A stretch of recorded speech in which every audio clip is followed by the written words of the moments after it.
नमस्कार। आज निज आषाढ कृष्ण सप्तमी शके 1937 सादर करत आहोत ठाणे वार्ता। ठळक घडामोडी।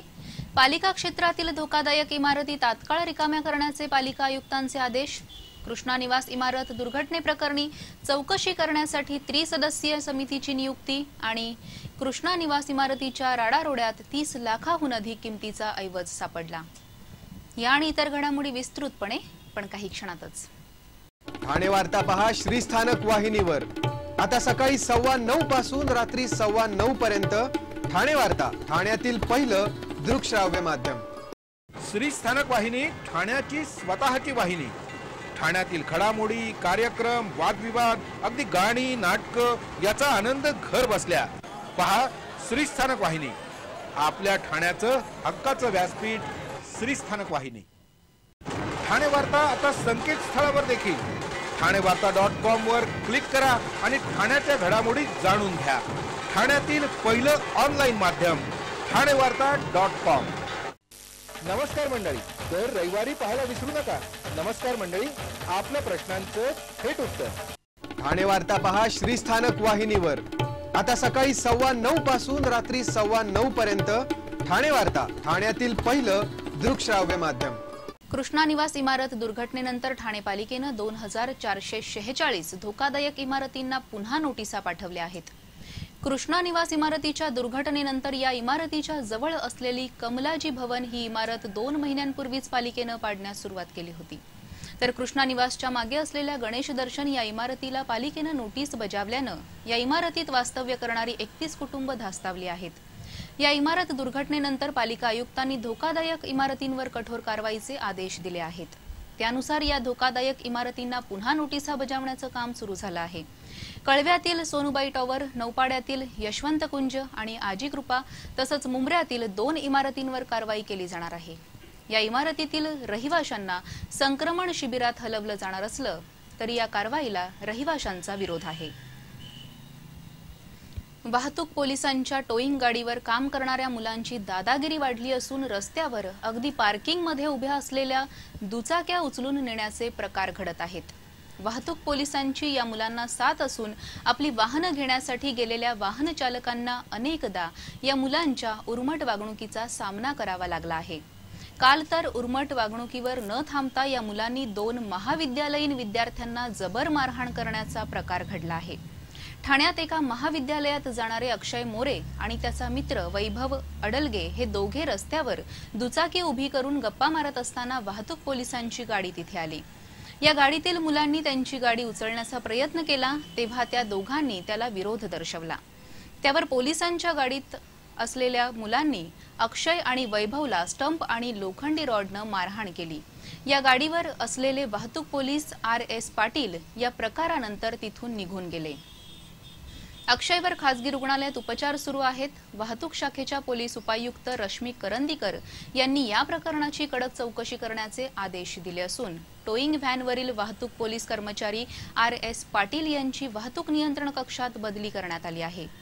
यापूर्वीही वाहतूक पोलिसांच्या गाडीवर असणाऱ्या मुलांनी कळवा इथे अशीच मारहाण करण्याचा प्रकार घडला होता। शहरातील 30 वर्षांपेक्षा जास्त झालेल्या सर्व जुन्या इमारतींचं पुनर्सर्वेक्षण करण्याबरोबरच शहरातील सर्व धोकादायक इमारती रिकाम्या करण्याचे आदेश महापालिका आयुक्त संजीव जयस्वाल यांनी दिले आहेत। महापालिकेमध्ये झालेल्या वरिष्ठ अधिकाऱ्यांच्या बैठकीत पालिका आयुक्तांनी हे आदेश दिले आहेत। ज्या इमारती 30 वर्षांपेक्षा जुन्या आहेत अशा इमारतींचं पुनर्सर्वेक्षण तसंच ज्या इमारती पालिकेने यापूर्वीच धोकादायक ठरवल्या आहेत त्या सर्व इमारती तात्काळ खाली करण्याचे आदेश पालिका आयुक्तांनी दिले आहेत। त्याचप्रमाणे ज्या इमारती 30 वर्षांपेक्षा जास्त जुन्या आहेत त्या सर्व इमारतींचं संरचनात्मक परीक्षण करणं अनिवार्य असल्याचंही पालिका आयुक्तांनी म्हटलं आहे। ठाणे शहराचा पाणीपुरवठा उद्या 12 तास बंद राहणार आहे।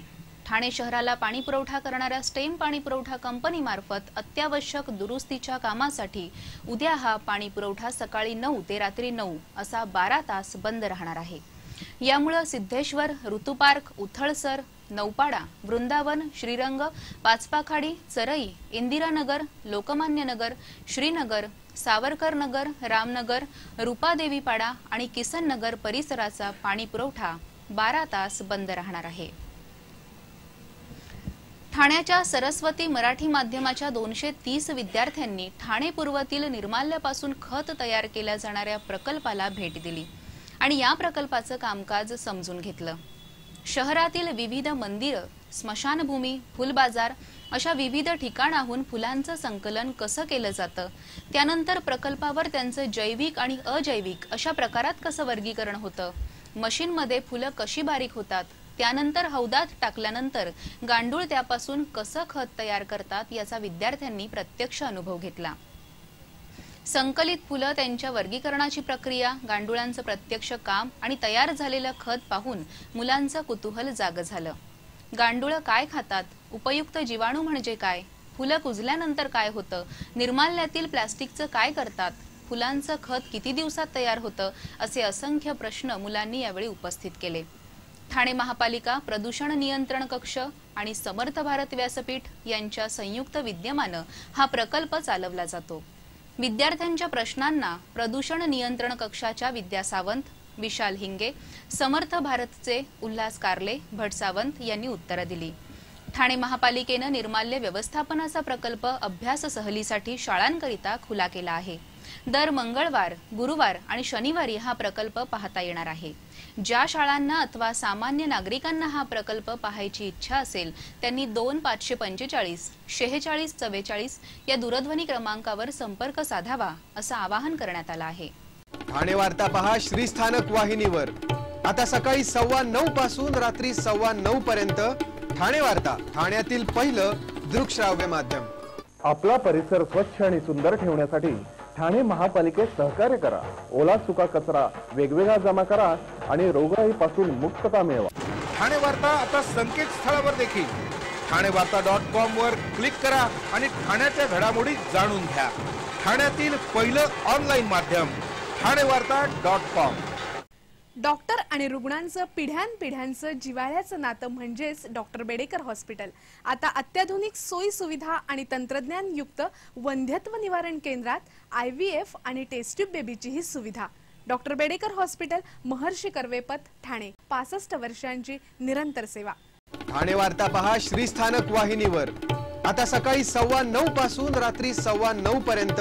ठाणे वार्ता, ठाण्यातील पहिलं दृकश्राव्य माध्यम। ठाणे प्रादेशिक परिवहन कार्यालयानं क्षमतेपेक्षा जास्त मालाच्या वाहतूक करणाऱ्या वाहनांवर कारवाई करून 8 लाखांचा दंड वसूल केला आहे। परिवहन आयुक्त सोनिया सेठी यांनी क्षमतेपेक्षा जास्त माल वाहणाऱ्या वाहनांवर कारवाई करण्याचे आदेश दिले होते। त्यानुसार प्रादेशिक परिवहन अधिकारी विकास पांडकर यांनी उपप्रादेशिक परिवहन अधिकारी संजय डोळे यांना अशा वाहनांवर कारवाई करण्याचे आदेश दिले होते। त्यानुसार डोळे यांनी 12 मोटार वाहन निरीक्षकांची 6 पथकं तयार केली। या पथकांनी विविध ठिकाणी कारवाई करत क्षमतेपेक्षा जास्त माल वाहणाऱ्या 80 वाहनांवर कारवाई केली आणि ही वाहनं अटकावून ठेवली होती। यापैकी 51 वाहन मालकांनी दंड भरून अतिरिक्त माल उतरून घेतल्यामुळे ही वाहनं मुक्त करण्यात आली। या वाहनांच्या मालकांकडून 8 लाख रुपयांचा दंड वसूल करण्यात आला आहे। कृष्णा इमारत दुर्घटनेनंतर खडबडून जागे झालेल्या पालिका प्रशासनानं धोकादायक इमारती रिकाम्या करून त्यांच्यावर कारवाई करण्यास सुरुवात केली आहे। उथळसर प्रभाग समिती अंतर्गत येणारी गणेश केमिकल बिल्डिंगला पालिका प्रशासनानं सील ठोकला आहे। या इमारतीमध्ये कुणीही राहत नव्हतं। कृष्णा निवास दुर्घटना प्रकरणाची प्राथमिक चौकशी करण्यासाठी पालिका आयुक्तांनी त्रिसदस्यीय समितीची नियुक्ती केली आहे। ठाण्यातील बी केबिन परिसरात असणारी कृष्णा निवास ही इमारत कोसळून 12 जण ठार तर 7 जण जखमी झाले होते। धडधाकट असणारी ही इमारत कोसळल्यामुळे आश्चर्य व्यक्त होत होतं। ही इमारत धोकादायक म्हणून जाहीर करण्यात आली नव्हती असं पालिकेचं म्हणणं होतं, तर या परिसरातील नागरिकांकडून मात्र पालिकेनं या इमारतीवर धोकादायक असल्याची सूचना चिकटवली होती अशी माहिती दिली जात आहे। पालिका आयुक्त संजीव जयस्वाल यांनी या दुर्घटनेची प्राथमिक चौकशी करण्यासाठी अतिरिक्त आयुक्त अशोक रणखाम यांच्या अधिपत्याखाली त्रिसदस्यीय समिती नियुक्त केली आहे। अतिक्रमण विभागाचे उपायुक्त अशोक बुरपुल्ले, शहर विकास विभागाचे उपनगर अभियंता राजेंद्र खांडपेकर यांचा या समितीत समावेश आहे। ही त्रिसदस्यीय समिती या दुर्घटनेची प्राथमिक चौकशी करून महापालिका आयुक्तांना आपला अहवाल सादर करणार आहे।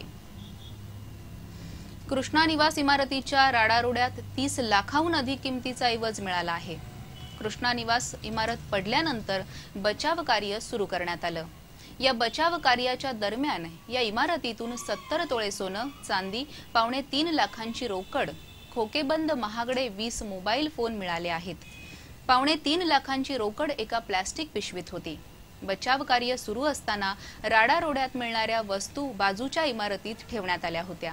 या वस्तूंना पाय फुटू नये म्हणून पोलीस बंदोबस्तही तैनात करण्यात आला होता। या इमारतीच्या दुर्घटनेमध्ये भट यांचं अख्खं कुटुंब तर काही जणांचे घरातील सदस्य मृत्युमुखी पडले आहेत। त्यामुळे ओळख पटवून या चीजवस्तू ज्याच्या त्याला देण्याचा पोलिसांचा प्रयत्न आहे। मात्र या चीजवस्तू संबंधितांना ओळख पटवून परत देणं हे मोठं जिकिरीचं काम असल्याचं सांगितलं जातं।